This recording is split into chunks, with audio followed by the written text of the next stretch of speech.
Hey, what's up everybody, welcome back to our channel Login Join. So I'm gonna show you today how you can use Snapchat in your PC. Without further ado, let's get started.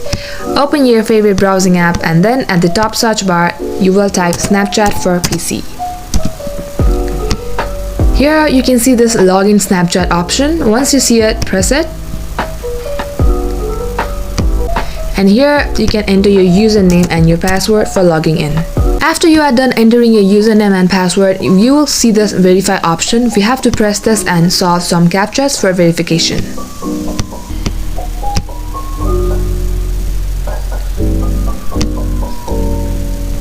Again, you have to enter the code that has been sent to your number for final verification. Once you are done, submit this. And it will direct you to this portal and we have to press the Snapchat for web option. And now you have to open Snapchat in your device so that you can confirm it and open it to your PC.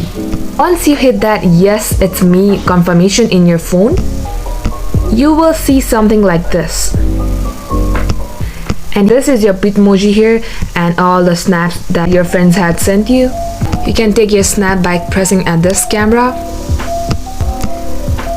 And these are the list of your friends on Snapchat. And here you can see all the themes and sound effects. If there is anything you might want to change, you can go to these options. So that is how you use Snapchat on PC. Comment down below if this video was helpful to you guys and we will see you soon in our next video. Till then, keep watching, keep safe.